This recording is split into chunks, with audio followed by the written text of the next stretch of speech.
What's going on, everybody? Resale Rabbit here. Welcome to part 2 of Resale Rabbit Follows Viewers' Advice. Part 1 didn't work out so well. That was the warehouse sale. But part 2 might work out better. So, big announcement. A lot of people have already guessed in the comments.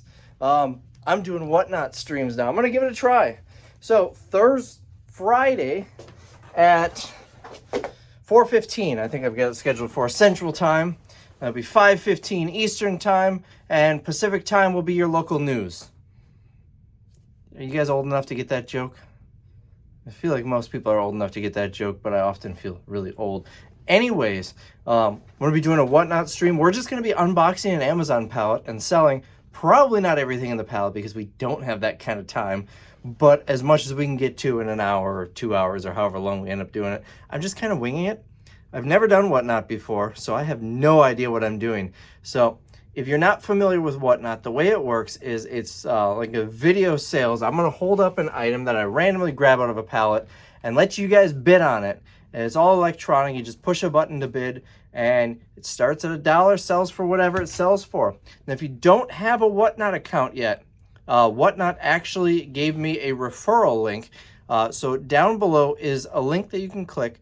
I'll put it in the comments too, where you'll get $15 off your first purchase. You don't even need to buy from me. You can buy from anyone. I prefer you buy from me. But if you sign up there, you get $15 off your first purchase. So definitely check that out. But otherwise, it's going to be fun, maybe, or terrible. I haven't decided yet. Also, do you notice what I'm wearing? Yeah, this is available on ResaleRabbit.com. I've got merch now. That's a new thing also. So anyways, this video, we are going to be going on Reddit. There's a subreddit called Flipping. That is a reseller subreddit. I'm actually a mod there. I've been there since like the beginning. I think I joined months after they created it. But we're going to read through some reseller questions on there, and I'm going to answer them on this video. So these questions were not aimed at me. They are just random questions that people ask the subreddit. And I'm just going to answer them because I have at least a little bit of authority in the reselling world. I kind of know what I'm doing. I've been doing it for almost 20 years. So anyways, I'm not quite sure how I'm going to do this. Because what I would like to do is just read it for the first time on the video and answer the question. But there are a lot of questions in there that either I don't have knowledge on, or I don't think I really want to answer them because they wouldn't be fun questions. There might be some repetitive questions, or I don't know. I've never done this before. So I'm going to try to just read them live, but I may have to stop the video to find a couple of decent ones in there. So without any further ado, let's do that. So the first one, what to do with a large lot of gas trimmers and blowers mostly not working. And it's a longer post. They basically go on to say that they've parted out what they could. They've got a whole bunch that are partially disassembled. They might be able to sell certain more parts off the carburetors, the gas tanks, but it's like gas string trimmers and leaf blowers.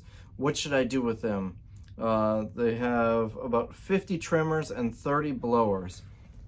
So with something like this, since you've already exhausted all the options selling the parts, I would do one of two things. Number one, throw them out. Bring them to the scrapyard, put them on the curb with a sign that says free, and a scrapper will come pick them up. Just cut your losses on them. Use this energy to focus on something that's more profitable than squeezing every last little penny out of it. The other option is, if you have an auction company near you, just bring them to the auction, fill a Gaylord, a pallet, whatever, a shelf, all one lot. Someone who wants to tinker with the parts, they can buy it, and they might only spend $5 or $10 on it, so you're not going to get much, but it gets them out of your hair. Ultimately, the common theme here, get rid of them, because you don't want to just sit and focus on squeezing every last penny you can out of this one item when it's costing you money, because you could be using that time squeezing dollars out of the next item. All right, let's go to the next one. Do you think not allowing returns is hurting my online sales? This person says, I'm open to having returns, but right now I don't. What's everyone's take on allowing them? And have you seen a difference in sales either way? I like the top comment. I'm going to read this one. Someone says, no returns is an illusion. And that is very true. If a buyer wants to return something, they're gonna return it. See, the difference is if I sold this calculator, if I sold this for $600 on eBay, I could probably retire because these are very inexpensive.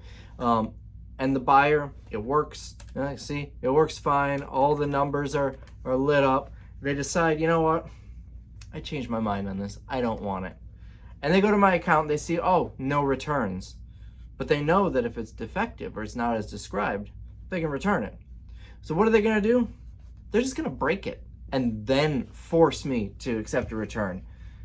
That just doesn't make sense for me financially. I would rather spend the $3 to have them, $4 or $5 to have them send it back and then sell it again, rather than spend the same amount of money, have them send it back and then have to throw it in the trash. So I will always accept returns for any reason, not even just if the item's defective, because it's gonna get returned if they really wanna return it either way.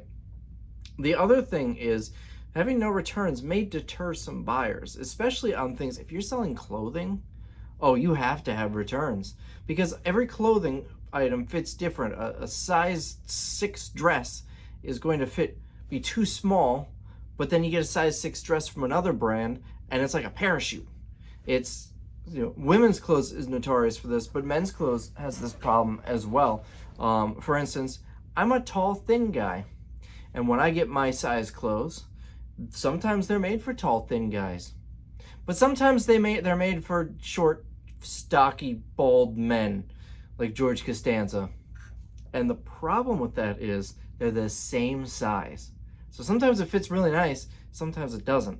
And I don't know that looking at the pictures on the eBay listing. Yeah, there are measurements, but I'm not, personally as a buyer, I don't even look at the measurements. I'm not gonna measure my clothes. So I wanna buy something that has returns in case it just simply doesn't fit. Or if you're buying something, you don't know if it's gonna work for you for your specific application. You don't know if the color's gonna match, the style's gonna match. You can't visualize it in your house. So you wanna be able to know that you can return something should you change your mind on it. And a lot of buyers on a lot of items, if they see no returns, they're just gonna move on to the next person. Me personally, it really depends what it is. If it's an item that I'm very likely going to keep, very slim chance I'm going to return it, then I don't really have an issue with it. I will buy an item that has no returns. Like a remote for a VCR that I'm selling. The pictures, the cosmetic condition is not going to be unexpected. I can see it in the pictures. It's very likely to be functioning. And buyer protection, if it doesn't work, yeah, I can always return it, but it's not something that I'm going to change my mind on or something like that. So that's not as big of a deal. I'm going on a long ramble about this. Basically, yes, you want to have free returns on everything because it will increase your sales, it will encourage more buyers to show up, and it's going to have less issues for you. That was a lot of talking for one simple yes or no answer. All right, what's the next one that I saw? Someone says, is bubble wrap always needed? This may sound silly, but I accepted an offer on a Lego set, and the box that I found to ship it in fits the set exactly. Nobody understands this but resellers. When you put an item in a box and it fits perfect on all dimensions, it's such a good feeling. They continue to say, I usually wrap everything I send in bubble wrap, and I know the rule of shipping things is to make sure nothing moves when you shake it. Well, it definitely doesn't move, so do I need bubble wrap, or is this good enough? So generally, I use bubble wrap for most things that I ship out, but the general idea is if you can drop the item from 5 feet up on all sides, edges, and corners without it causing any damage, then it's ready to ship. So something like this, I'm probably gonna use bubble wrap. Now this would probably be fine just putting a bubble mailer, but that's kind of bubble wrap. But something a little bit more fragile, I don't have anything fragile within an arm's reach. Something a little more fragile, I'm definitely going to use bubble wrap. That way it protects the item. That way it can meet that 5-foot drop test. A Lego set, I don't think it's necessary. I wouldn't bubble wrap it, to be honest. Now, if it doesn't fit perfectly in the box, I would add some bubble wrap, some paper, some air pillows, something to fill the void. Because you don't want, they stack these boxes high in the truck when they're shipping. You don't want the boxes to stack on it, and because it can push in, the box busts open and suddenly the stuff falls out. So you will want everything to fit tightly in the box, But you really only need to use bubble wrap if the item has some degree of fragility. I don't know if that's a word. Maybe I just made up that word. Let's see. Next one. Somebody posted a screenshot here. And it says the title is Thoughts, Buyers Asking for an Address Change After Paying. I'm going to quick read this over. I'm interested in the card. Get it before that date for their wife's birthday, but her party's the 31st. She's a huge fan. Thank you for your time. I don't know what that's in there. And then there's another message that says, it's still showing my old address. Can you change it to such and such? I've changed it 4 times on here, and I don't know what's up with eBay. Sorry, I'm being difficult. I don't know why it keeps showing my old address on my card. My profile has my new address. So here's the thing about changing an address. If you do not ship to the address that the buyer provides at checkout, then you are no longer covered under seller protection. If the item arrives and they say, yeah, I didn't get it, eBay will not cover you. They will refund the buyer and take the money right out of your account. You need to ship it to the address on file. Now, there are very few occasions where maybe I'll make a judgment call and just ship the item out anyways. I can't even think of a specific situation where I would do that. It's very rare. 99 times out of 100, I'm going to say per eBay's terms of service, we can only ship to the address you provided when you checked out. If you would like, we can cancel the order and you can repurchase it with the correct address. And that's usually fine. Usually they do that and they cancel the order and then they buy it again with the correct address. But you definitely want to make sure you're shipping to the right location. Now, one thing, the way eBay verifies the addresses that you shipped it to is with the tracking number. I've actually had this happen before. The only thing that shows up on the tracking number is the zip code. So I've had this happen where somebody ordered an item, they wanted me to change the address to a different address, but it had the same zip code. So I just shipped it out to the new address because at the end of the day, it's gonna show up delivered to the zip code they provided, even if it's a different address down the street. I don't remember what the situation was. This was years ago. Maybe they mistyped the address or they moved within the zip code. I don't know. But you always wanna ship to the correct address. Now, I might be willing, they said it's a Pokemon card, I think. Well, they said a card, doesn't matter. If you sold this thing for $6 free shipping, or it's really cheap, and if they don't get it, you just refund, you don't care, then just go ahead and ship it. Save yourself and the buyer the hassle. But pretty much anything else, I'm not going to ship it to a different address. Now this person, they seem pretty legitimate based on what they're typing. There's no like really bad grammar or anything like that. Odds are they're probably not a scammer, but a lot of scammers are smart enough to use proper grammar and have a good backstory and everything. Another thing that I might look out for if I'm considering shipping it to the other address is if the other address is in the same town. If I'm shipping it if the address provided is St. Louis, Missouri, but they want me to ship it to California, yeah, someone from St. Louis could have moved to California, but it could also be someone who hacked their account and wants it shipped to their address. Not a risk that I'm willing to take. All right, so that is that one. Basically, always ship to the address provided. Okay, I didn't actually read this one, but the title sounds interesting. Bought a warehouse of over 30,000 clothing items. How do I liquidate this for a profit? My boyfriend acquired a warehouse of clothing for a very low cost. It seemed like a great idea, and he moved it all into a storage zone. I'm guessing a storage unit.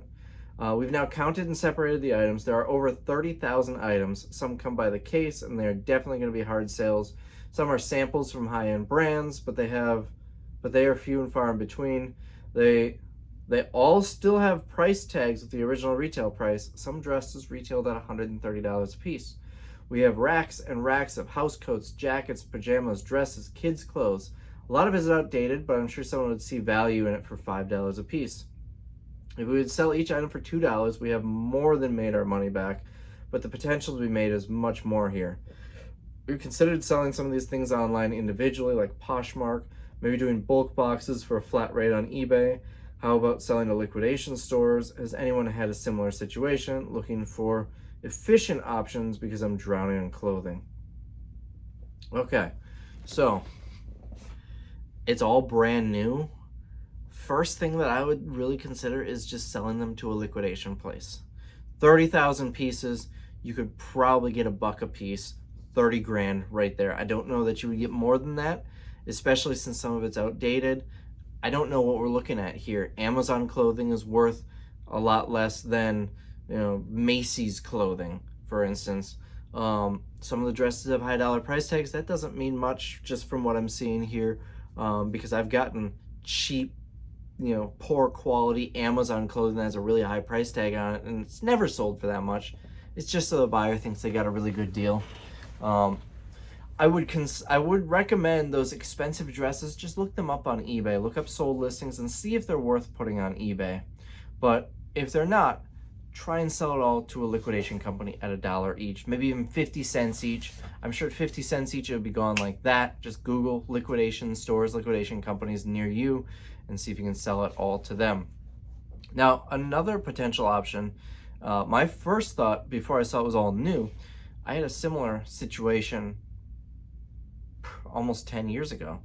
I bought a storage unit. It was a big storage unit and it was full of clothing, and I think I estimated about 20,000 pieces, and that was just an estimate.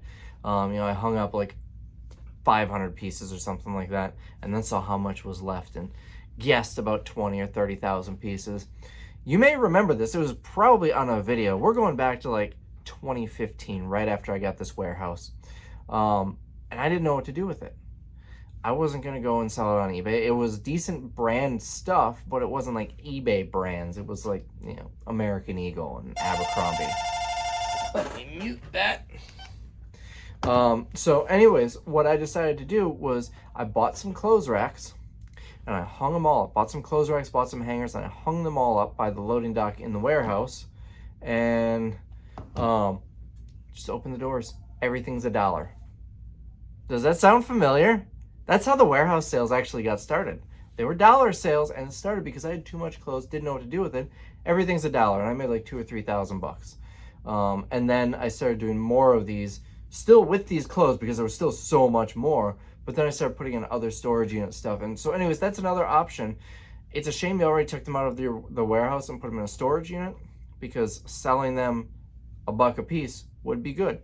Another thing to look out for, and I'm gonna look this up on eBay. I used to actually do this. I would have an active listing on eBay, and it was like lot of 100 men's shirts, or maybe it was 50 pounds of men's. It was probably by the weight, like 50 pounds of men's button-up shirts. There'd be random men's button-up shirts. You get 50 pounds of them. Now, what I did is when I had a sale, this is when I lived in Indianapolis, there were 3 Goodwill outlets that were pretty good. I would just go to the Goodwill outlet. I could probably find 50 pounds of men's button-up shirts pretty quickly. And then I would buy them at 70 cents a pound and then bring them home and ship them out, because I sold them for $4 a pound or something like that. Now, I don't know if this is still viable, but there's an idea for you if you're thinking about something like that. But let's look eBay here. Lot of new apparel. I'm gonna add bulk lot of new apparel, and I'm gonna go to sold. Let's see, sold items. It's a lot of 6, pack of 5. I'm looking for larger lots here. Wholesale lot of 8 bridesmaid dresses. That's not going to be enough. I'm looking for big lots here of stuff on eBay, and I'm not seeing any. Let's try. Well, here we go. A lot of 100 pieces mix of men's, women's, kids clothes in bulk, wholesale, resale, all sizes. Some new with tags, so they're not new. It sold for $175 with free shipping. That's 100 pieces. Granted, it is used. I don't think that would be worthwhile to do that. But since it's new, maybe you can give it a try. List a box of 50 or 100 pieces on eBay and just see what it does. It doesn't hurt to try it. All right, let's find another question. All right, here's one. Goodwill bins. How do I tell where the semi-trailers come from? They're trying to figure out where the semi-trailers come from that bring the stuff to the bins. They mentioned in the post putting an air tag on the trailer, and they said that's highly illegal. I'm not sure on the legality of that, but that's, I guess, an option. But generally, so the way Goodwill works is there are a whole bunch of franchises all over the country. Typically, it's by the city. For instance, my local Goodwills are Goodwill NCW, North Central Wisconsin. That's Green Bay, Appleton, Oshkosh, Manitowoc, I know, Wausau. If you don't live in the area, you probably don't know what those towns are. The amazing Goodwill, they call it, is Chicagoland area up through Milwaukee. Madison, Wisconsin has their own Goodwill franchise. When I lived in Indianapolis, it was Goodwill of Central Indiana, which was Indianapolis and surrounding areas. So each city basically has its own Goodwill. Generally speaking, the items at the Goodwill outlet come from the stores within that region. It's the items that they were put on the shelves and they sat through all the 4, 5, 6 different colors. The last week that color was half off, or maybe just $1 per item, depending on what region you're in. And afterwards they pull it from the shelves and they send it to the bins, the outlet. They may also send items to the outlet if they just have too much of something. We have too many books. Our bookshelves are full. We don't have room to put more in, so we'll just send all the books to the outlet for a little bit. They might do things like that. So generally, that's where the items come from at the outlet. It's going to come from your local stores. Some places may be different. They may ship them in from other regions, but you can pretty much assume that most items at your Goodwill outlet is coming from your local stores. I'm very curious why this person wants to know where it's coming from. If they're assuming maybe it's coming from like another retailer or something that's sending this stuff to Goodwill and they want to try and cut out the middleman and buy from them, I'm not sure, but it's probably going to be all items that were donated to Goodwill in there. Next one. Everything sellers, what's your sell-through rate on eBay? Well, let's find out. I actually don't have my eBay account on this phone. I have the app, but I'm not logged in. So let's go to eBay here. My sales in the last 30 days. Let's see. I've sold 252 items, which actually seems kind of low, but I guess that's what it is. And then listings active, let's see what my inventory is. My inventory is 2,096 listings. Divided by 2,096, no, 2,096 divided by, what did I say the other number was? 250, 252. Why am I getting the same number? There we go, 12%. A 12% of my listings have sold in the last 31 days, which is pretty good considering we haven't really been listing much. My eBay guy left. I mentioned in another video, his wife took a job out of state, so he moved. He's been working like 1 or 2 days a week. Last week was his last day, but he's been working like 1 or 2 days a week just because he's moving and needs the time. So right now, haven't really listed a whole lot in the past month, and we're still at a 12% sell-through rate, which I think is pretty good. Let's see, what do we got next? Have you ever sold something to a cool place or person? This person had these vintage Sears bed sheets from the 1970s, new old stock. They had 2 of them. They sold one to a movie studio and one to the media director of the NBA, which is pretty cool.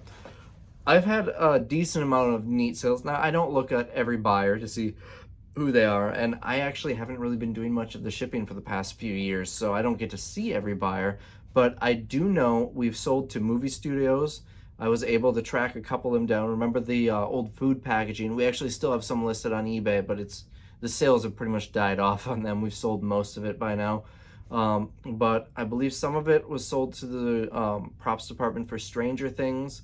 And then there were a few more shows that I was able to figure out. Some were just guesses where it went to this company and they're only producing this particular show and it takes place in the 80s, and so it makes sense. But I've never watched any of the shows. Stranger Things is the only one that I've heard of. I mentioned one of the other shows on a video, and multiple people are fans of the show. I've never went to watch to see if it ended up on the show. But so I've sold to movie studios. I sold back when the Kinect sensors for the Xbox 360 and Xbox One were worth buying and were valuable. I would buy those at McKay's Books all the time for $10 each and sell them on Amazon for like $50 each. And Google Creative Labs bought like 15 of them from me. So I don't know what they were working on, but that was kind of neat. I've sold to cities and municipalities before. I don't think I've ever sold to like a celebrity before, but I have sold to viewers before, knowingly and unknowingly. Like, it's reasonably common, once or twice a month someone will leave a note when they buy something saying that they're a viewer. But there was a time where I sold something and they didn't realize they were buying it from me. They were just buying the thing, and coincidentally it happened to come from me. So that was a fun one. I've bought from viewers too, unknowingly, where I need a remote or something to complete a VCR and I get a message, hey, I watch you on YouTube. How do you handle the August slowdown? They say it's that time of year again where sales drop, views dry up. I had a decent July this year, however, which was unusual, but it seems August is typical. I tend to just search for inventory and make it a priority prepping for later.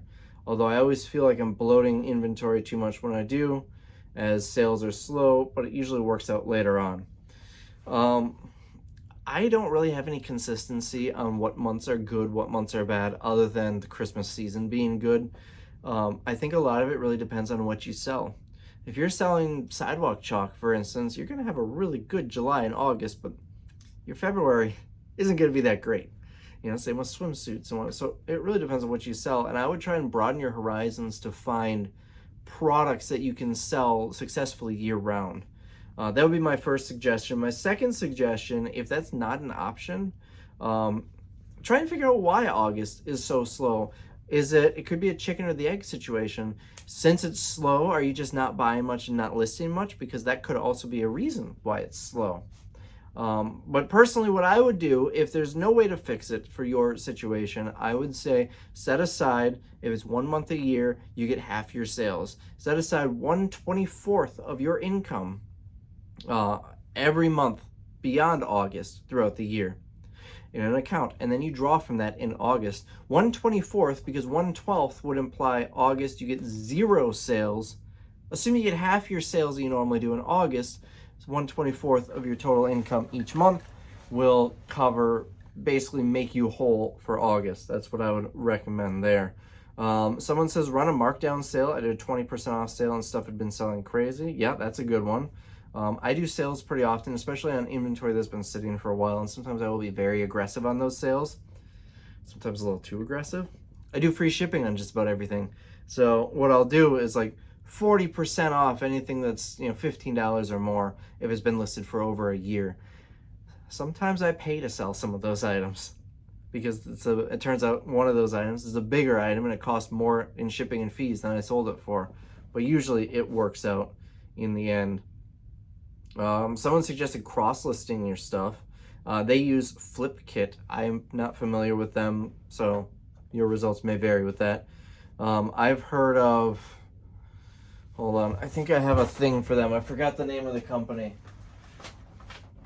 No, it's not around here. There's a company that I met when I was in Omaha that does this, and I cannot for the life of me think of what it is offhand. There's also not Seller Basics, not Seller Locker, Seller something. List Perfectly. That's the one that I thought was Seller something. I think they do cross-listing.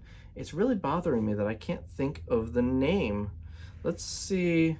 I'm gonna look at Instagram here because I actually friended the marketing person for this on Instagram and I don't remember her name either. I'm really bad at this. But I don't have a lot of people on my Instagram. Let's see. It's not Happy Picker. I meant Happy Picker at the same time. Well, okay, here we go. Let's see if it says, let's see, full-time social media manager, but you don't have the name of your company. It's really bothering me that I can't think of the name of the company. You'd think she would have it on here somewhere. I don't know. If I think about it, I'll mention it. Let's see what we've got for the next one. Oh, someone says, time to start selling school supplies. Yeah, you do really well in August with that. Let's see. All right, how would you respond to this? And they have a screenshot. Let's see if they have any text with it. So it's a screenshot of an eBay message. Looks like they sold two 24 packs of Duracell batteries for $12.74. The message they got is, I received the Duracell batteries. You listed March 2024 as the expiration. One is that. The other is March of 2021, 3 years ago. I'll more than likely be sending them back due to after 3 years expired, they probably won't be much good. Just giving you a heads up. And the OP said, okay, sorry about that.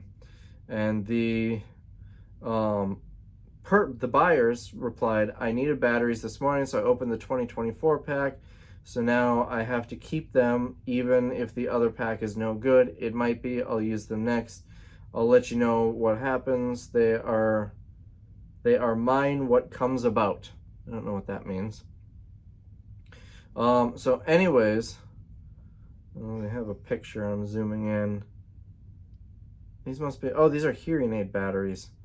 So the OP then says on the post, not to the buyer, should I respond to this at all? They said one of the battery packs is expired, said they were going to return it, but then used it anyways, and is now claiming it might have damaged their hearing aid. Am I liable for damages here, considering they acknowledged they knew about it and used them anyway? All right, a couple of things here. I'm going to answer the second question first. Are you liable for damage of their hearing aid? Maybe. eBay will not, to my knowledge, force you to pay for the person's hearing aid, but they can still sue you. I mean, those hearing aids can get expensive. If you sold a product that damaged their property, you could be considered liable and you could be sued for this. This is why we carry insurance. If you don't have a liability insurance policy, you really should get one. Contact whoever you go through your car insurance. Or just Google general liability business policies. You want to make sure you're covered. Your homeowners or renters insurance may cover you in situations like this, but I would definitely recommend contacting your insurance agent to find out. But if someone buys something and they get hurt, their property is damaged as a result of a product that you sold, they very well could sue you. And even if they don't have a case, they can still sue you. Now you need to hire a lawyer and go to court to fight it. And even if you win, maybe you can countersue for your legal costs, but you might not win that. So having the liability insurance is absolutely huge. It doesn't cost a lot. If you're just a part-time eBay seller selling, a couple $100 a month, then yeah, it might not be worth it for you. I'd still really recommend it, but you're going to be paying like $70 a month. But if you're a full-time eBay seller, you definitely should have it. I know Amazon requires it. I've had an Amazon account. I don't really sell on Amazon anymore, but I still have the account active, and I'll sell a few things a month just to keep the account active. So I've had the Amazon account for 15 years maybe, selling on Amazon. I have never once been asked for proof of my insurance. However, I have the insurance to protect myself, and if Amazon ever says, hey, we need to see it, you have 30 days to show it to us or we're deactivating your account, I've got it to show them. So anyways, liability insurance, highly, highly, highly recommend it. If you're selling on eBay, I'm not sure they require it. I've never really looked, but it's still highly recommended. Just imagine you sell something and there's some sort of short circuit in the item and it burns their house down, and they sue you for $600,000. What are you gonna do? Seriously, think about that. Get liability insurance, and that will protect you if your expired batteries damage their hearing aid. Now, the other part of the question is, what do I do in this situation? Do I refund? It sold for $12.74. Personally, I don't want to get a negative feedback over $12. So I would send them a full refund. Half the batteries, remember, were good. They were, well, actually, I think they were out of date. I thought it said March. Hold on. Oh, this is 1 day ago. They were both 2024. You listed March 2024 as the expiration, so they were both expired. But it sounds like one of them was accurately listed and the other one was not accurately listed. So I honestly would just refund the whole amount, say keep the batteries, throw away the expired one or the really expired ones, Keep the ones that were accurately listed. Here's a full refund. It'll cost you less than 12 bucks because eBay is going to refund their fees to you. And if you really want to think about it, it'll cost you even less because you probably didn't pay 12 bucks for them. If they sold it for 12 bucks, I don't know if it was free shipping. I can't see the actual listing. I just see the top of the picture here has the price. So maybe they had shipping in addition to that. But for 12 bucks, your cost is almost nothing on it. You probably paid $1 for them. Just refund them and move on. Now, if it was a similar situation and you sold the item for, let's say, $100, that changes things a little bit. If it were $100, the buyer, they don't seem too upset. They're not super demanding. They even say, well, I already opened it, so I'm probably gonna have to keep it anyways. In the effort of customer service, I would offer a 50% partial refund because 50% of the item was inaccurately described. So right there, that makes the buyer happy. The other thing is if you have more of that product or similar products in stock, immediately go and check dates. Now, this isn't a food item, so eBay allows you to sell things like ink and toner or batteries or things that are past date. For batteries, I'm not going to sell them if they're past date just because they are less likely to be functioning and I don't want to risk a return, especially on a $12 item. But you don't want more upset buyers. So definitely go check your other inventory and get liability insurance if you don't already have it. All right. This one's just an article. It says priority mail service volume dropped 40% for the quarter. I wonder what people are saying about that. Not much. So the reason priority mail dropped, if you remember 6 months ago or whatever, before Ground Advantage came out, when you had first class, parcel select, and priority, oftentimes parcel and priority were the same price. Priority may have even been cheaper a lot of times. So nobody shipped parcel, everybody shipped priority. You know, you'd ship first class if it was under £1, but you can't ship first class over £1, so you shipped priority. Well, now the Ground Advantage comes out and it's the cheapest option, you know, well over £1. Of course people aren't shipping priority anymore. I don't think we've shipped a single priority mail item since Ground Advantage came out because Ground Advantage is so much cheaper. All right, let's see. Let me pause you so I can find a couple more. All right, we're gonna do 2 more questions in the new section, and then we'll go to the more popular ones that have more interaction. And this video is already getting pretty long. So this one is dumb question. No questions are dumb questions. They say, if I don't leave feedback for buyers, is eBay likely to reduce my views on other items? Nobody knows. There's no way to know unless eBay releases the information, but leaving feedback is something that you can automate.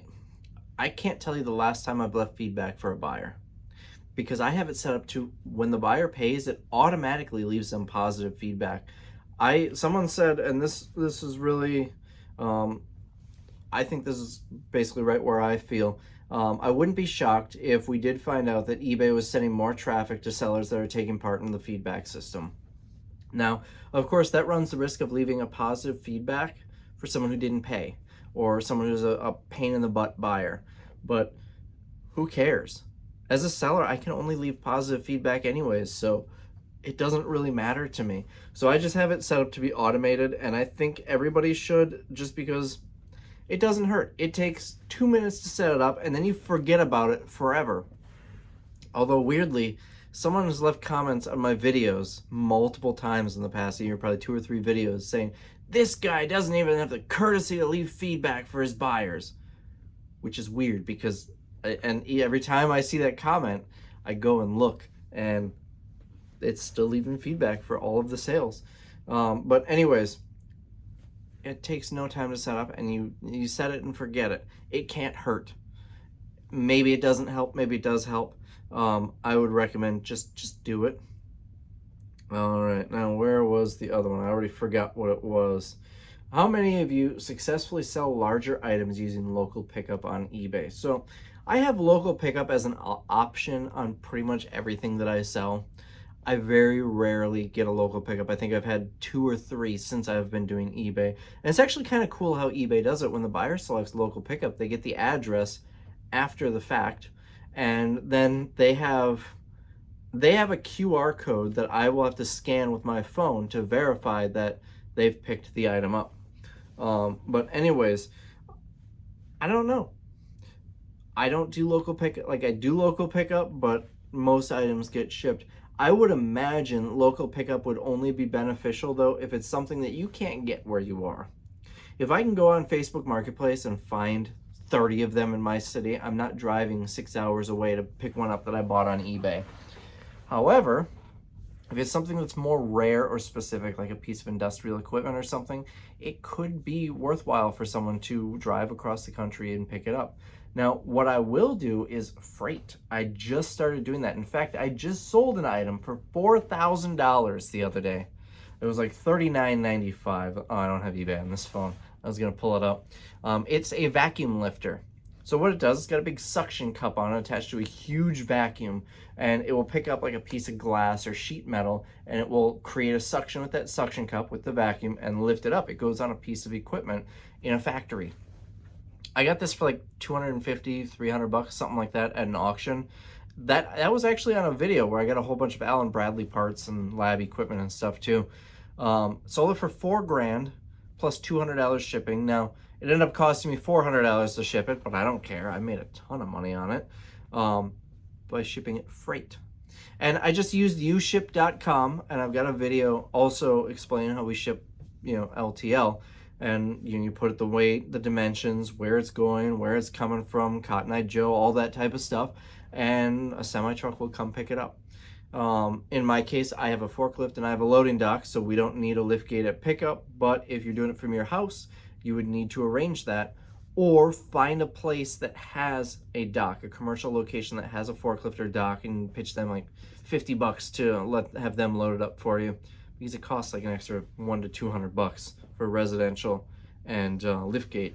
But anyways, freight can be really good. I sold that freight, and I sold a pallet of these data binders, like 2,500 bucks freight. I think that was the only two freight things that I've done on eBay. But you can't buy your shipping through eBay. You would buy it outside of eBay and then put in the tracking number on eBay. So I definitely recommend that, but having a local pickup option could be worth a try. It doesn't really hurt to try. Doesn't cost anything to make a listing, or does it? I don't know. I don't think I get charged for listings anymore, but that could just be my account. Let's look at, I'm gonna look at hot, which is kind of the default sorting for Reddit. Let's see. Looks like I clicked a lot of these already. Let's find some more. All right, so it seems like we went through all the interesting ones. There are a couple more here. Found a guy reselling USPS priority mail boxes. I see that all the time. Most people who aren't in this business don't realize that those are given for free. That's why you see them for sale at Goodwill or estate sales, places like that. I like this one. I woke up to this message Sunday morning. It's an eBay message. The buyer says, "Hello, why is my order not shipped yet?" And the seller means, "What do you mean? You ordered this on Saturday and the post office is closed." I actually had a situation like this once where a buyer bought something on like Saturday night. 20 minutes later, they said, "Why hasn't this shipped yet? I haven't received it yet." And I explained, "You bought it like 20 minutes ago. There's no way I could ship it that fast, especially since the post office is closed." And then they immediately open an item not received case, which I hope eBay doesn't allow people to do that anymore. What else did I see here? A lot of repeats here. So there were several posts where people are saying how they don't buy boxes and bragging about that. And if you're fine with that, then that's great. I always advocate, once you become a serious reseller, buy boxes. It's so nice to know exactly what size box when you have an item that you're going to need. Not have to sift through a pile of a whole bunch of flattened boxes to know exactly which one you're going to need. It's not going to have a whole bunch of stickers from other places on it. It's going to look more professional. It's going to be easier to store. I highly recommend just buying the boxes. But if you're not interested in that, then go get your free boxes. Here's one: average eBay selling experience. These are 4 messages from an eBay buyer right here. At 8:08 a.m. they said, "Please cancel this order." At 8:12 a.m. they said, "Never mind, when will this ship?" Also at 8:12 a.m., "Please cancel." And then at 8:27 a.m., I want this item. That buyer can't figure out what they are planning on doing here. Let's see. I feel like there were a couple more. Let's see. Jewelry. Best part of flipping is lowballing people, then getting mad when they lowball us. Yep, that's accurate.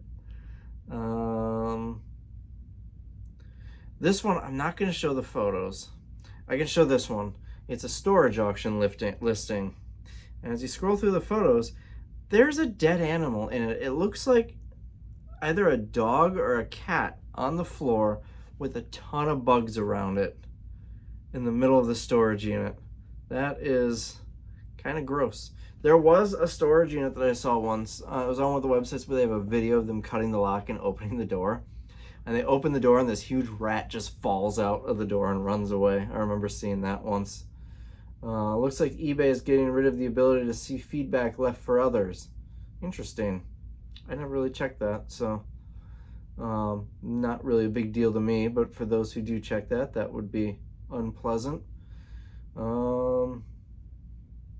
That might be it. Just scrolling through a little bit more. Isn't this a fun video? Yeah, I think that was all of them. So let me know what you thought about this video. Was this interesting? Was this entertaining? Would you rather I just do Q&As that you guys ask me? That always requires 2 videos though, because I have to tell you to ask me questions. How about this? Leave some comments below asking me questions, and next time I do a Q&A video, I'll just go back to this one. So that's all I've got. Remember, ResaleRabbit.com if you want cool merch, and the Whatnot link below to get you on Whatnot. We're going to be doing a stream soon, so I'm excited. By the way, here's the vacuum lifter. I just did a stock photo here, but that's the actual picture of the item in the box. It was brand new. There's what it is. This thing sold it for $39.99 plus $200 shipping. And here it is in U-Ship. It looks like it's already there in their state, and they're just waiting to schedule an appointment to deliver. And here's all the cool merch you can buy.